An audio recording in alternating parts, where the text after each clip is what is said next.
আপনার ছেলের বিরুদ্ধে যে অভিযোগ উঠছে, গণধর্ষণের অভিযোগে আপনার ছেলেও অন্যতম দোষী হিসেবে বলা হচ্ছে, ওর বিরুদ্ধে অভিযোগ উঠেছে। আপনি তার বাবা হিসেবে এই গোটা অভিযোগটাকে ঠিক কিভাবে দেখছেন, গোটা ঘটনাটাকে আপনি যখন জানলেন? বিষয়টা হচ্ছে বিচারাধীন বিষয়। এই বিষয়ে কোনো মন্তব্য করা উচিত নয়, কারণ সাবজুডিস তো কোর্ট আর পুলিশ তো তার বিভিন্ন তদন্ত করছে এবং কোর্টের কাছে জমা দেবে। কোর্ট সেই তদন্তর যে প্রেক্ষিতে আমাদের ভারতের সংবিধানে যে গ্রাউন্ড আছে এই ধরনের ঘটনার শাস্তি হিসেবে, তার যা শাস্তি হয় শাস্তি হয়। কিন্তু আপনি কি বিশ্বাস করেন যে মানে আপনার ছেলে এই ঘটনা ঘটাতে পারে বা করতে পারে? বিশ্বাস অবিশ্বাসের ব্যাপার নয়, পুরো কোর্টের সাবজুডিস ম্যাটার, এটা নিয়ে খুব বেশি বলা অনুচিত। এখানে আমরা তো দেশের সাধারণ নাগরিক হিসেবে এবং পশ্চিমবঙ্গের সাধারণ নাগরিক হিসেবে আমি মনে করি যে যারা করছে তদন্ত, তারা মানে কলকাতা পুলিশের পেশাদারিত্ব সারা বিশ্বময় আছে। অতএব ওরা সঠিক তদন্ত করবে এবং যেটা জুডিশিয়ারি যা শাস্তি দেবে, আর যদি সত্য হয়, ঘটনা তদন্ত সাপেক্ষে বিষয় আছে, সাবজুডিস ম্যাটার আছে। এখানে এর থেকে কিছু বলার মতো আমার নেই। আগামী দিনে ওরা মনে হয় এখন এতে আছে, জেলে আছে না পুলিশের কাছে, পুলিশ কাস্টাডিতে আছে, পুলিশ কাস্টাডিতে আছে, তদন্ত করছে পুলিশ। তো তদন্ত করুক, তদন্ত হতেই যাবে। আপনি একটা কথা বললেন, যদি দোষ প্রমাণিত হয়, আপনি তাহলে কোনোভাবে মনে হচ্ছে যে আপনার এই ছেলেকে, মানে আপনার ছেলেকে ফাঁসানো হচ্ছে এই গোটা ঘটনায়? না, দেখুন, সাবজুডিস ম্যাটার আমি কখনোই এখানে হস্তক্ষেপ করব না। একজন ভারতবর্ষের নাগরিক হিসেবে ভারতবর্ষের সংবিধানের প্রতি পূর্ণ আস্থা রেখে আমি এই কথাটা বলতে চাই। এই ধরনের কথা এই মুহূর্তে বলাই অন্যায়। পুরো টোটালি প্রশাসন তার মতো করে তদন্ত করছে, তদন্ত করে তারা সাবমিট করবে জুডিশিয়ারিকে, জুডিশিয়ারি যেটা শাস্তি দেবে সেটা দেবে।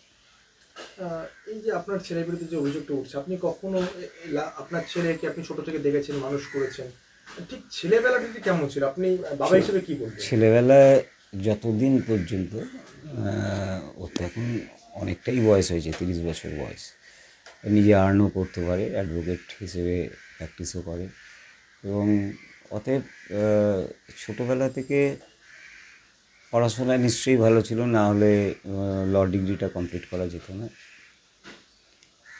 আর খেলাধুলোর দিকে ন্যাক ছিল। তো পড়াশোনা কেমন ছিল? পড়াশোনা তো ভালো থাকতে হবে, নাহলে তো এই ডিগ্রিটা করা যেত না।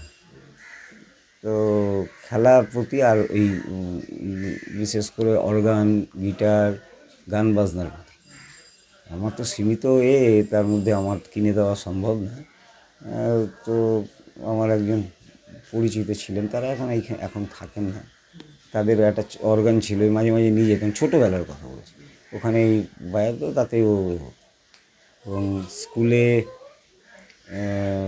মোটামুটি আমি নিয়ে যেতাম, আর নাহলে এই যে এতে করে থাকে না, স্কুল ভ্যানে করেই যেত, আবার সুনির্দিষ্টভাবে পৌঁছে যেত। পড়াশোনার জীবনটা বললাম আমি যতদূর দেখেছি। আর আমি কোনো দিন বা এই যে প্রবণতাটা যে ঘটনার সাথে বিভিন্ন প্রচার মাধ্যমে আমি জানতে পারছি, এই ধরনের ঘটনা মানে 18, 19, 20 ঠিক এই বয়সেই তো এই প্রবণতাগুলো আমি তখনও পর্যন্ত আমি কোনো দিন এই ধরনের প্রবণতা খুব একটা করিনি।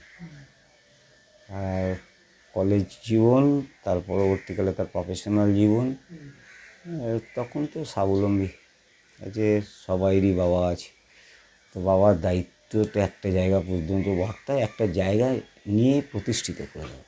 তারপরে তার বিয়ে হয়, বাবা বৃদ্ধ হয়ে যায় এবং আস্তে আস্তে করে যুগের তালে তালে সে দাঁড়ায় এবং তারপর এইভাবে প্রজন্মর পর প্রজন্ম এইভাবে করে। তা ও, আমি আমার সাধ্যমতো, তোমরা তো দেখছো অর্থনৈতিক অবস্থাটা কিরকম, তার মধ্যেই কষ্ট করে মানুষ করতে হয়েছে। আপনি আপনার কষ্টের কথা বললেন যে আপনি অনেক কষ্ট করে আপনার ছেলেকে একটা এই জায়গায় পৌঁছেছেন, ল নিয়ে পড়িয়েছেন। আর যখন কলেজে ভর্তি হয়েছে, মানে আইনের ডিগ্রি নিয়ে যখন পড়াশোনা শুরু করেছে, কলেজে পড়াকালীন কখনো এরকম কোনো অভিযোগ, মানে এই মেয়ে ঘটিত কোনো কেস বা এরকম কোনো অভিযোগ না, আপনি আমার পেয়েছেন? কাছে, আমি ওই কলেজে দুবারই গেছি। একবার গেছিলাম, ওই এই নাম ওঠে না জয়েন্টে, এই যে ওইখানে ল জয়েন্ট ক্যালকাটা ইউনিভার্সিটি, তখন ওই টাকা জমা দেওয়ার সময় তখন গার্জেনের একটা সিগনেচার ছিল। আর একবার গেছিলাম কোনো একটা গার্জেনেদের মিটিং ছিল সম্ভবত, ওখানে আমার চিঠি দিয়েছিল।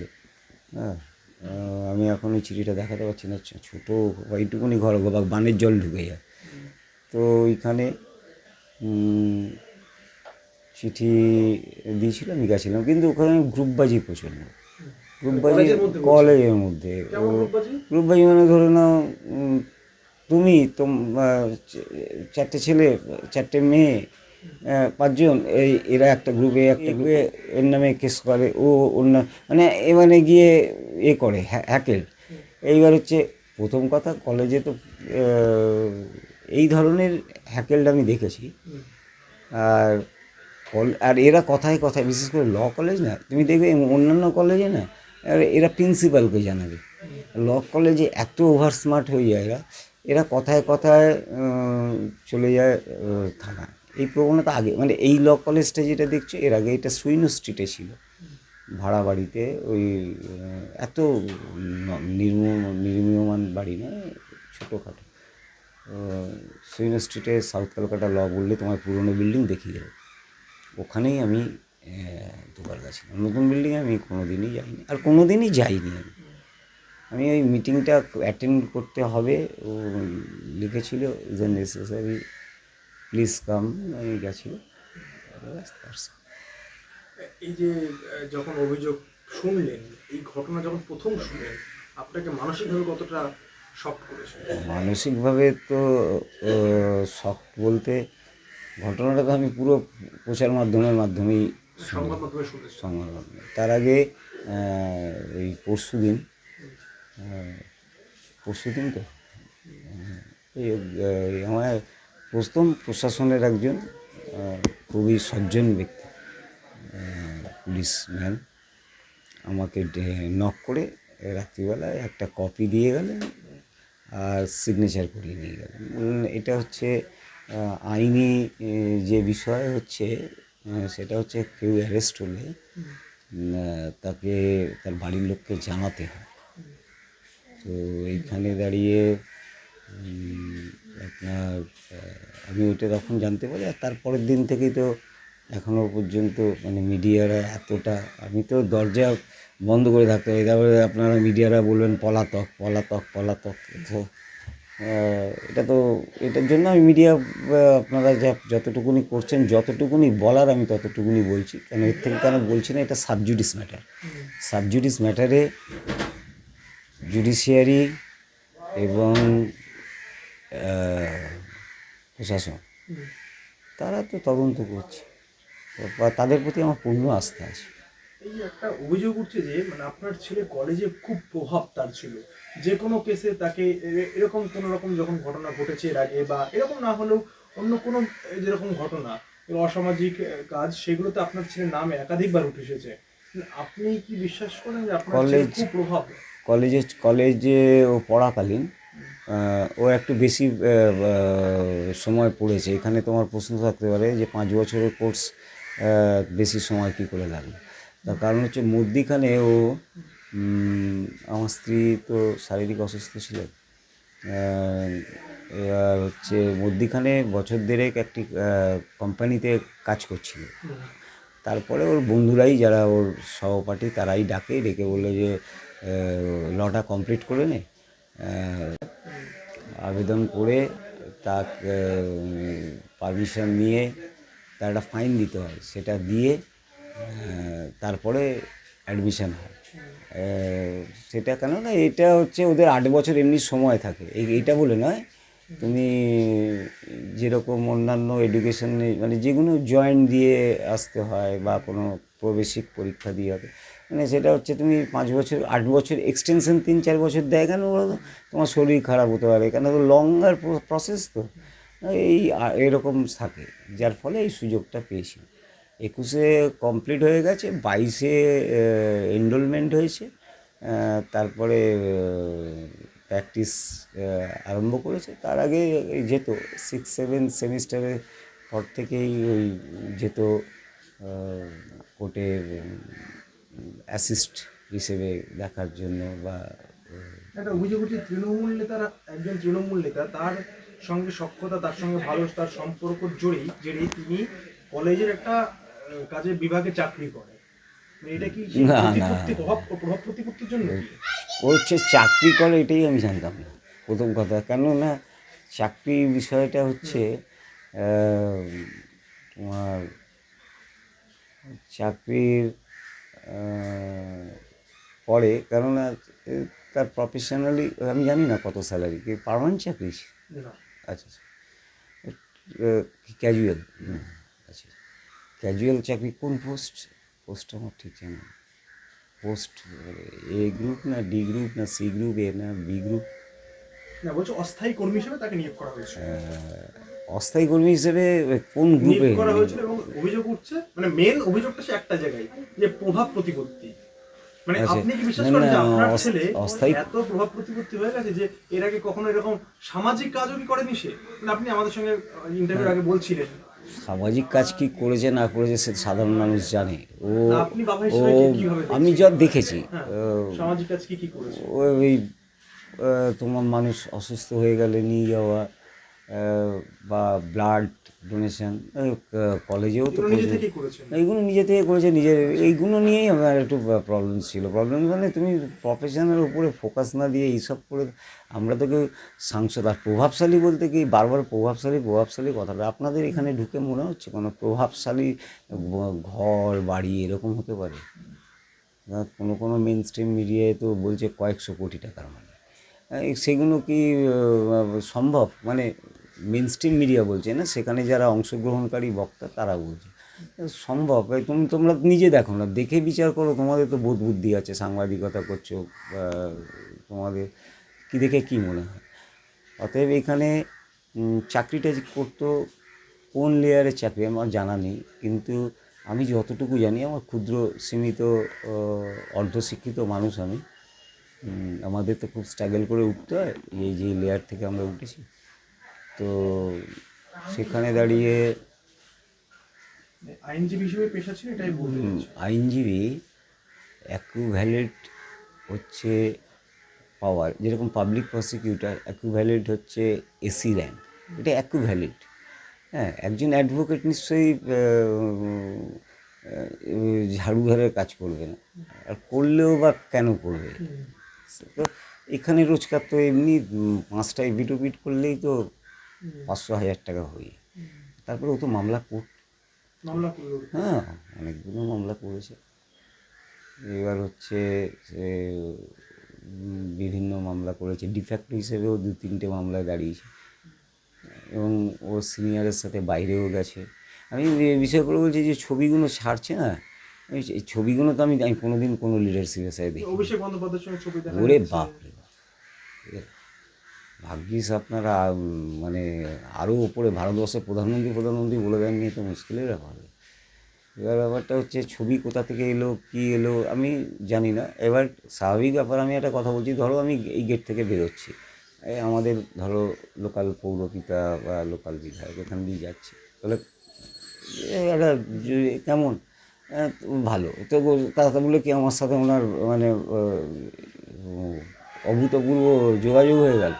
এটা এটা হচ্ছে এই ব্যাপার। সেরকম কিছু থাকলে থাকতে পারে, তার বাকিটা এর থেকে বেশি কিছু আমি আমার বোধগম্যের মধ্যে নেই। আর চাকরির বিষয়টা তো তোমাদের কাছ থেকে শুনলাম। চাকরি কতদিন লাস্ট করতে? কবে আপনার সঙ্গে কথা হয়েছিল? 8-10 দিন আগে। আর তো বাড়িতে এসেছিলেন? হ্যাঁ, এসে এখানে অ্যাকচুয়াল আমাদের অ্যাড্রেসটা তো এটা, তো আমাদের সব চিঠি চাপাটি ওর একটা ড্রাইভিং লাইসেন্স আসার কথা ছিল। ড্রাইভিং লাইসেন্সটা এসছে কিনা, কারণ তোমাদের এখন অ্যান্ড্রয়েডের যুগে আগে কিন্তু SMS চলে আসে যে তোমার বাড়িতে পৌঁছে গেছে। তো সেই জন্য বললো যে লাইসেন্সটা এসছে কিনা, বা ব্যাংকের এখানে কি এই তোমার ATM কার্ড দেখবে 2-3 বছর অন্তর অন্তর চেঞ্জ হয়, তখন ATM অটোমেটিক আসে, আগে আবেদন করতে হতো, এখন আবেদন করতে হয় না, অটোমেটিক চলে আসে। সেইগুলো কালেক্ট করা, সেই জন্য এসেছিলেন? না আসে এইগুলো নিয়ে যায়। তারপরে হচ্ছে ওর কোনো ক্লায়েন্টও এখানে চলে আসে, জিজ্ঞেস করবে এটা কি চেম্বার, না এটা চেম্বার না, এটা আমি। এবং ও 8 দিন আগে এসেছিলেন? 8-10 দিন।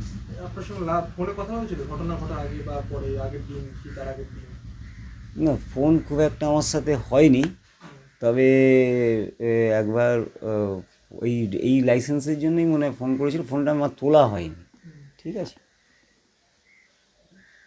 আর কোনো বিস্তারিত কোনো সেরকম কিছু ছিল আপনার না। সঙ্গে সম্পর্ক কেমন, মানে বাবা ছেলের সম্পর্ক কেমন? সম্পর্কর বিষয়টা বলে দিই তোমায়। সম্পর্ক হচ্ছে, তুমি একটা জিনিস মনে করো, আর ধরো মানে কি অম্লমধুর নাকি মধুর, সরাসরি জিজ্ঞাসা করছি। মধুর কিছু নয়, বিষয়টা হচ্ছে সব ব্যাপারেই যায়। তো প্রফেশনালি যখন তাকে তোমাকে সাংবাদিকতা যখন করেছেন, তুমি এত কষ্ট করে করছো, তো তুমি চাইবে তো আগামী দিনে তোমার এই প্রফেশনে তুমি চূড়ান্ত জায়গায় যাও। তুমি তো নিশ্চয়ই গিয়ে পাড়ার ক্লাবের বা কোনো ওই অন্য জায়গায় গিয়ে সময়টা নষ্ট করবে না, বা অন্য সোশ্যাল ওয়ার্ক ঠিক আছে করা উচিত প্রত্যেক মানুষের, কিন্তু একটা লিমিটেশন থাকা উচিত। আমরা প্রথম জানতে হবে আমরা কোন লেয়ার থেকে উঠছি, সেই লেয়ার থেকে উঠে আমাকে আগে প্রতিষ্ঠিত করতে হবে ম্যাক্সিমাম টাইমটাই। আর তারপরে বাচ্চাগুলো আসতো বিভিন্ন প্রোগ্রামে আমন্ত্রণ জানাতো। ও ওই কলেজে কোনো পদে ছিল নাকি না, আমি সেটা তো জানি না। তোমরা বললে যে না, পদের থেকে বড় কথা যেটা অভিযোগ উঠছে যে প্রভাব প্রতিপত্তি সেই একই, ঘুরে ফিরে একটাই কথা প্রভাব উঠছে। কি করে হয়, একটা দেখো, কিছু মনে করো না। মানে গণধর্ষণের যে অভিযোগ উঠছে তার পাশাপাশি উঠছে যে তার প্রভাব প্রতিপত্তি আজকে প্রচুর। একটা কথা বলি, প্রভাব যদি আমার থাকতো,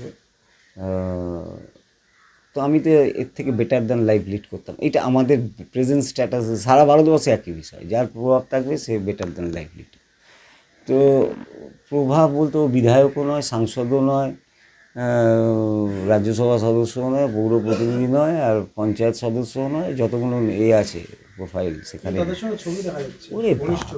আমি তো সেইগুলোই দেখছি, আদার দেন ছবিগুলো দেখাতে বলুন যারা দেখাচ্ছে সবসময়। এই বিষয়ে কিছু আমার বলার নেই। মূল বিষয় হচ্ছে আমি প্রচণ্ড আস্থাশীল হচ্ছে আইনের প্রতি, এবং শ্রদ্ধাশীল হচ্ছে প্রশাসনের প্রতি। তারা যথেষ্ট উদ্যমের সাথে কাজ করছে, প্রচার মাধ্যমে তোমাদের মাধ্যমেও শুনতে পাচ্ছি, যা শাস্তি হবে। শেষ বিষয় জানতে চাইব, ধরুন যদি ফাঁসির সাজা হয় বা ওই চূড়ান্ত কোনো এরকম কোনো সাজা হলো, বা যে যাবজ্জীবন জেল হলো বা কোনো কিছু হলো, সেটাকে আপনি মেনে নেবেন? যদি দোষী সাব্যস্ত হয় তাহলে তখন কি চাইছেন, আপনার ছেলের শাস্তি কি হোক? এইবার হচ্ছে আমাদের ভারতীয় সংবিধান, বাবা সাহেব আম্বেদকর যে সংবিধানের মাধ্যমে আমাদের বিএনএস চলে, তো বিএনএস অনুযায়ী ওর জাস্ট নতুন আমাদের আইনি বা পুরনো আইনি যাই বলে আইনি যে প্রক্রিয়া আছে, সেখানে যা শাস্তি হবে সেটাই। আমি আগে থেকে মিডিয়া ট্রায়ালের মধ্যে কেন, আমি তো judiciary chief of the judiciary নয়, আর আমি প্রশাসন, তার কাজ করছে তথ্য সংগ্রহ করছে, তার যা কাজ সে করছে, এবং জুডিশিয়ারি তার কাজ করে। যদি দোষী সাব্যস্ত মেনে নেবেন? মেনে না নেওয়ার কি আছে, মেনে নেবো। দোষী যদি আমি এখন দোষ করি, তোমার এই ক্যামেরাটা ধরে টেনে ইয়ে করি, তার যা রেমুনারেশন হয় আমায় দিতে হবে, না হলে তার যা এর জন্য যা ক্ষতিপূরণ বা আমাকে কারাবাস করতে হবে, পরিষ্কার হোক। শেষ একটা বিষয় কোথাও কি আক্ষেপ লাগছে যে এরকম যদি ঘটেও থাকে তাহলে কেন করলো বা কিছু? দেখো, আক্ষেপ তো হবে। তুমি যদি একটা চারা গাছ রথের মেলা থেকে তুলে নিয়ে কিনে নিয়ে আসো, ছোটোবেলায় আমরা সব চারা গাছ তুলে কিনতাম, এখন তো গাছ লাগানোর প্রচলন নেই। আর তোমাদের আমাদের কলকাতা শহরে তো গাছ খুব একটা লাগানোর জায়গা নেই, কংক্রিটাইজেশন। যদি একটু গ্রামের দিকে যাও, গাছটা একটা গাছ লাগিয়েছো হয়তো তুমি, সেই গাছটা খুব বড় জায়গায় গিয়ে তারপরে ঝড়ে যদি ভেঙে যায় না, মনে যেরকম কষ্ট হয় সেরকম কষ্ট হয়, কিন্তু তোমার কিছু করার নেই। ওটা ছিল, ওটা হবে প্রাকৃতিক দুর্যোগ, আর এটা হচ্ছে কপালের ব্যাপার, বিপর্যয়, ভাগ্যের বিপর্যয়।